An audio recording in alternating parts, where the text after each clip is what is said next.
భార్య భర్తకు ఒక 10 పనులు చెప్పింది అనుకోండి, దాంట్లో భర్త 9 చేశాడు, 1 చేయలే. నా యూజువల్గా ఫెమినైన్ ఎనర్జీ అంటే ఉమెన్ మైండ్ సెట్ యూజువల్గా కంటిన్యూస్ ఇంప్రూవ్మెంట్స్ మీద బేస్ అయి ఉంటుంది. సో ఆ చేసిన 9 మైండ్ కౌంట్ చేయదండి. చెయ్యంది ఏదైతే ఉందో దాని మీదే ఫోకస్ చేస్తారు. అసలు బేసిక్ ఎగ్జాంపుల్ దీనికి ఈజీగా అర్థమయ్యేటట్టు చెప్తున్నా. భర్త వెళ్ళి కూరగాయలు కొనుక్కొచ్చాడు అనుకోండి, 10 కూరగాయలు పట్టుకొచ్చాడు, దాంట్లో 9 బాగున్నాయి, 1 బాల. ఇప్పుడు భార్య ఫోకస్ ఆ బాలైన దాని మీదే ఉంటుంది.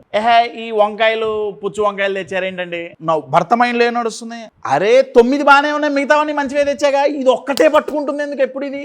అయితే ఇక్కడ మీరు గమనించాల్సింది ఏంటంటే, భార్య అయినా సరే భర్త అయినా సరే ఎక్స్ప్రెస్ ఎలా చేసినా ఇంటెన్షన్ ఈజ్ డిఫరెంట్ అండి. ఇంటెన్షన్ పాజిటివే, నెగిటివ్ కాదు. కానీ ఎక్స్ప్రెస్ చేసే విధానం లేకపోతే ఎక్స్ప్రెస్ చెయ్యకపోవటం, దీని ద్వారా ఏమవుతుందంటే నేను చెప్పాలనుకున్నది నా పార్ట్నర్ అర్థం చేసుకోవట్లేదే అన్న భావన కలుగుతుందండి.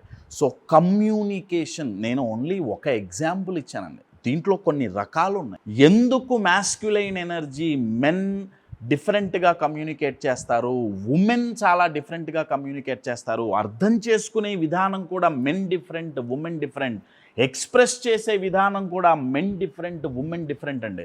సో ఇది గనక తెలియకపోతే రిలేషన్షిప్లో కనెక్షన్ కట్ అవుతుంది.